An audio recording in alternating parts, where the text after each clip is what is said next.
दोस्तों, social media ने ना जाने कितने लोगों की ज़िंदगी बदल दी है और न जाने कितने लोगों को सोशल मीडिया ने रातों रात स्टार बना दिया है।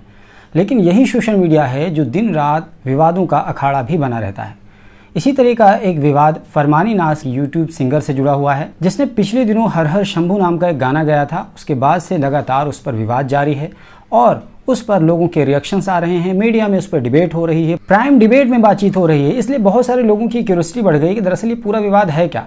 तो दरअसल इस पूरे विवाद के बारे में आपको बताएं कि इससे पहले आपसे गुजारिश है कि हमारे चैनल पर अगर आप नए आए हैं तो ज़रूर सब्सक्राइब कर लीजिए। बगल में घंटे का निशान बना होगा, उसको दबाकर ऑल पे सेट कर लीजिए ताकि जैसे ही मैं वीडियो अपलोड करूं फ़ौरन इसकी जानकारी आपको मिल जाए। चलिए शुरू करते हैं और आपको बताते हैं कि दरअसल ये पूरी कंट्रोवर्सी की शुरुआत कहाँ से हुई। बात दरअसल ये है कि आपको जैसा कि पता है कि हिंदुस्तान में सावन का महीना बहुत ही पवित्र माना जाता है। शिव भक्तों के लिए, खासतौर से हिंदू धर्म के मानने वाले शिव भक्ति के खुमार में डूबे रहते हैं और इसी महीने में कांवड़ यात्रा भी निकलती है।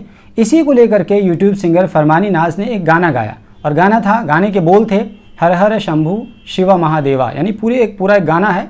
उन्होंने इसके गाने के बाद में अपने यूट्यूब चैनल पर अपलोड किया। उसके कई सारे यूट्यूब चैनल हैं, तो जब यूट्यूब चैनल पर अपलोड किया तो रातों रात उस पर व्यूज़ बढ़ने लगे और एक तरीके से वो वीडियो वायरल हो गया और वायरल इस कदर हुआ कि लोग इस पर रिएक्शन देने लगे। इसी कड़ी में एक मौलाना है, मौलाना असद कासमी, उन्होंने इस पर रिएक्ट करते हुए कहा कि इस्लाम में किसी भी तरह का नाच गाना जायज़ नहीं है। जो भी नाच गाना करते हैं या गाते हैं वो जायज़ नहीं है, ये हराम है। हराम काम से मुसलमानों को परहेज़ करना चाहिए। इस औरत ने जो गाना गाया है वो जायज़ नहीं है, इसे अल्लाह से तौबा करनी चाहिए।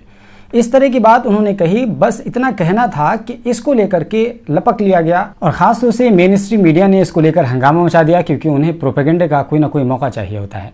आइए आपको बताते हैं कि दरअसल फरमानी नाज हैं कौन, उनके बारे में थोड़ा सा जान लेते हैं। दरअसल फरमानी नाज उत्तर प्रदेश के ज़िला मुजफ्फरपुर के रतनपुरी थाना के अंतर्गत आने वाले मोहम्मदपुर माफ़ी गांव की रहने वाली हैं। फरमानी नाज 25 साल की एक लड़की हैं। उनकी शादी 2018 में ज़िला मेरठ के एक गांव हसनपुर में हुई थी, लेकिन आपसी विवाद के कारण दोनों अलग हो गए। फरमानी नाज ने शादी के बाद एक बच्चे को भी जन्म दिया। फरमानी नाज अपने बच्चे को लेकर विवाद के बाद मैके आ गई और वहीं रहने लगी और 2019 में उन्होंने गाना गाने की शुरुआत की और उनका पहला गाना जो सोशल मीडिया पर हिट हुआ था वो दरअसल गाना ये था, मिलो न तुम तो हम घबराएं, मिलो तो आँख चुराएं, हमें क्या हो गया है।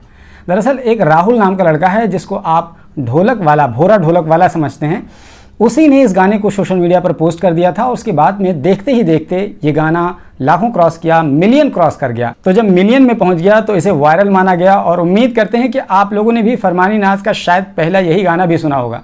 गालिबन मुझे भी याद है कि मैंने भी यही गाना सुना था, फरमानी नाज का पहला। तो उस टाइम हमें अंदाज़ा भी नहीं था कि आने वाले दिनों में ये लड़की इतनी ज़्यादा फेमस हो सकती है और कंट्रोवर्सी के बाद तो और ज़्यादा इंसान फेमस हो सकता है। बहरहाल फरमानी नाज ने मजबूरी में गाने की शुरुआत की और वो मजबूरी कहीं ना कहीं उनकी स्ट्रेंथ बनती चली गई और आज फरमानी नाज कई सारे यूट्यूब चैनल के मालिक हैं। वो पूरी एक छोटी सी टीम के साथ काम करती हैं। आपको याद होगा कि फरमानी नाज ने एक बड़ा सा बढ़िया शानदार बंगलो टाइप का घर बनवाया है, उसमें उन्होंने अपना स्टूडियो बनवाया और उसी स्टूडियो में बैठ करके ये गाना गाया जिस पर हंगामा हो गया। हालांकि फरमानी नाज का ये कोई पहला ऐसा भजन नहीं है। फरमानी नाज ने एक इंटरव्यू के दौरान बताया कि उन्होंने कई सारे भजन गाए हैं और उनका सबसे पहला जो भजन था वो जय हो बजरंग बली, लेके शिव रूप आना गजब हो गया, यानी इस तरह का भजन गाया था। हालांकि फरमानी नाज ने कई सारी कव्वालियाँ भी गाई हैं। उन्होंने कुन फयकुन जैसा इस तरह का नगमा गाया है और इस तरह से फिल्मी गाने भी गाए हैं। तो कई तरह की चीज़ें, यही कारण है कि फरमानी नाज से जब इसके बारे में पूछा गया कि आपकी इस कंट्रोवर्सी पर आपका क्या कहना है, तो फरमानी नाज ने ये कहा कि हम कभी भी ये सोचकर नहीं गाते हैं कि हम किस धर्म के हैं। कलाकारों का कोई धर्म नहीं होता। हम जब अपने स्टूडियो में काम करते हैं तो ये भूल जाते हैं कि हम कौन हैं। हम सिर्फ कलाकार हैं, यही समझकर हम काम करते हैं। फरमानी नाज ने इस पूरे मसले पर इस तरह का रिएक्ट किया। आपको ये भी बता दें कि फरमानी नाज इंडियन आइडल तक पहुंच चुकी हैं। फरमानी नाज और उनका भाई फरमान दोनों इंडियन आइडल के मंच पर पहुंच गए, लेकिन फरमानी नाज का जो बच्चा था, बेटा था, दरअसल उसके साथ कुछ समस्या थी। समस्या ये थी कि उसके गले और नाक की दोनों की नली एक थी, जिसकी वजह से उसको ऑपरेशन होना था। यही कारण था कि उनको वो मंच छोड़ करके वापस आना पड़ गया। तो बहरहाल फरमानी नाज के इस पूरे विवाद पर ये राय आ गई और इस राय के सिलसिले में लोगों ने फतवा जारी करना और इस तरह की बात कहना शुरू कर दिया, खुसूसन मीडिया ने, क्योंकि मीडिया वालों को ये नहीं पता कि दरअसल राय और फतवा दो अलग अलग चीज़ें होती हैं। बहरहाल राय को फतवा मान लिया गया और फतवा को इस तरह से पेश किया जाता है मीडिया में जैसे कोई बम हो और ऐसी चीज़ हो जिस पर लोग डर जाएंगे। हालांकि ये कोई नई बात नहीं है जिसके सिलसिले में उलमा की तरफ से कोई राय आई हो। राय और फतवा दो अलग अलग चीज़ है, लेकिन मीडिया ने हमेशा से राय को फतवा बना करके पेश किया और लोगों को डराने की कोशिश की इस नाम पर। आपको याद होगा कि सानिया मिर्ज़ा के सिलसिले में किसी ने रायज़नी की थी, मीडिया ने उसको भी बहुत तूल दे करके फतवा चलाया था और बाद में सानिया मिर्ज़ा का कंट्रोवर्सी इतना ज़्यादा हो गया था कि सानिया मिर्ज़ा के लिबास को लेकर आज भी अगर आप उसको देखेंगे तो दर्जनों आर्टिकल्स, बल्कि मैं समझता हूँ सैकड़ों आर्टिकल सानिया मिर्ज़ा के लिबास पर आ जाएंगे।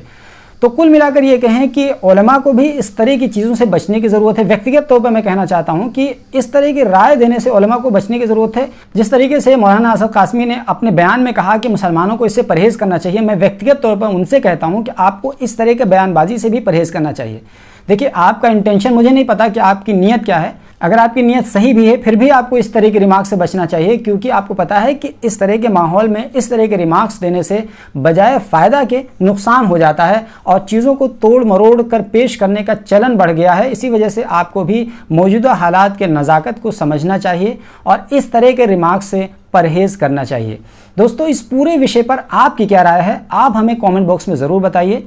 हमारे चैनल पर नए आए हैं तो ज़रूर सब्सक्राइब कर लीजिए। Alpha hospital and trauma centre, engineering college चौराहा, सीतापुर रोड, लखनऊ।